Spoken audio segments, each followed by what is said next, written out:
নিমকি তৈরি করার জন্য প্রথমে নিয়ে নিচ্ছি আটা 1.5 কাপ, সঙ্গে হাফ চামচ লবণ আর 2 টেবিল চামচ পরিমাণ সয়াবিন তেল। এটা ভালো করে মিক্সড করতে হবে। আমি হাত দিয়ে ভালো করে মিক্সড করার পরে একটু মুঠো করে নিলাম, নেওয়ার পরে একটু ভেঙে দেখেন একটু দোলা দোলা সুন্দর হয়ে যাচ্ছে। এরপর ঠান্ডা নর্মাল টেম্পারেচারে থাকা পানি দিয়ে আমি আটাটা মুথে নিব এবং নরম করে মেখে নেওয়ার পর 5 মিনিট রাখবো। তো উপরে একটু তেল দিয়ে রেখে দিলে ভালো হয়। এরপরে আমি কর্নফ্লাওয়ার 2 চামচ পরিমাণ নিয়ে নিলাম, এখানে সঙ্গে সয়াবিন তেল দিয়ে পাতলা করে একটা ব্যাটার তৈরি করে নিচ্ছি। এটা রুটির যখন বেলবো তার উপরে লাগবে, তো এতে ক্রিস্পি হবে, ভালো হবে, একটা আর একটা রুটির সঙ্গে লাগবে না। তো যেহেতু শিরা তৈরি করে নিতে হবে, আমি প্রথমে চুলার উপরে একটা ফ্রাই প্যান দিলাম, দেওয়ার পরে 4 চামচ চিনি এবং হাফ কাপ পানি দিয়ে আমি ব্যাটারটা তৈরি করে নিচ্ছি। এবং হাত দিয়ে হয়ে আসার সময় দেখবেন যে হাতে একটু চিটকা চিটকা যখন হবে তো বুঝবেন যে হয়ে গেছে। এরপরে আমি লিচি কেটে দিচ্ছি। এখানে আমি 1.5 কাপে প্রায় 9টা রুটি হবে। তো 9টা রুটি দিয়ে অনেক কয়েকটা কিন্তু নিমকি হয়ে যায়। আমি অত ভালো করে রুটি তৈরি করতে পারি না, যতটুকু পারি। আর যেহেতু পাতলা করতে হবে, অনেক পাতলা, সেই ক্ষেত্রে আঁকাবাঁকা রুটি প্রবলেম নাই। আমি তো আঁকাবাঁকা করেই করছি, আপনারাও করবেন যেমন পারবেন, কিন্তু অনেক পাতলা হতে হবে। তো আমি পাতলা পাতলা করে এভাবে প্রথমে আমি 3টা রুটি করে নেব। তো এই তো আমার আঁকাবাঁকা চাকা করে সেই কর্নফ্লাওয়ার দেওয়া তেল দেওয়া তৈরি করা যে ব্যাটারটা, সেটা প্রথমে দিয়ে নিব পাতলা রুটিটার উপরে। তারপরে কর্নফ্লাওয়ারটা একটু ছিটিয়ে দিব। আপনারা এই ক্ষেত্রে আটাও ইউজ করতে পারেন, আমার মনে হয় যে কর্নফ্লাওয়ারটা দিলে ভালো হয়। তারপরে একটা করে রুটি একটার উপরে আর একটা রেখে দিব, দিয়ে এইভাবে 3টা রুটি আমি একসঙ্গে জয়েন্ট করে নেব। তো এইভাবে আমি আর একটার উপরেও সেমভাবে প্রসেসিংয়ে আমি আটা এবং কর্নফ্লাওয়ার, মানে আটা না তো কর্নফ্লাওয়ার দিয়ে নিচ্ছি।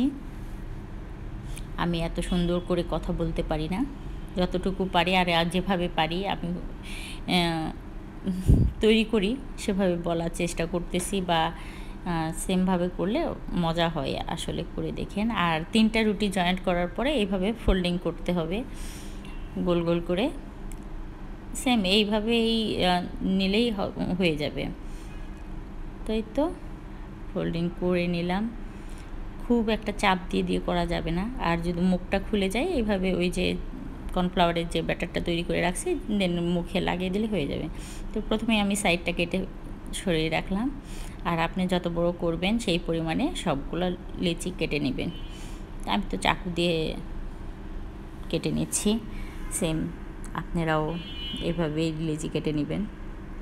নেওয়ার পরে 2 অবশিষ্ট থাকবে যেটা সাইডে রেখে দিবেন, দিয়ে তারপরে পরের প্রসেসিং। এই তো আগে ফার্স্টে একটু চাপা দিয়ে নিয়ে হালকা আলতো হাতে একটু চাপ দিয়ে দিয়ে বেলুন দিয়ে লিচিগুলো বড় করে লম্বা করে নিলেই হয়ে যাবে। এগুলো খুব সহজ আর এত মজা খাইতে। এভাবে আমি সব কয়েকটা লিচিটাই আমি বেলে নিব, একদম ঠাসা দিয়ে না, আলতো আঁচ দিয়ে হাতে করে নেবেন। এভাবে আমি কড়াইয়ে তেল দিয়ে নিব, যেহেতু ডুবো তেলে ভাজতে হবে। তো আমি দিয়ে দিচ্ছি।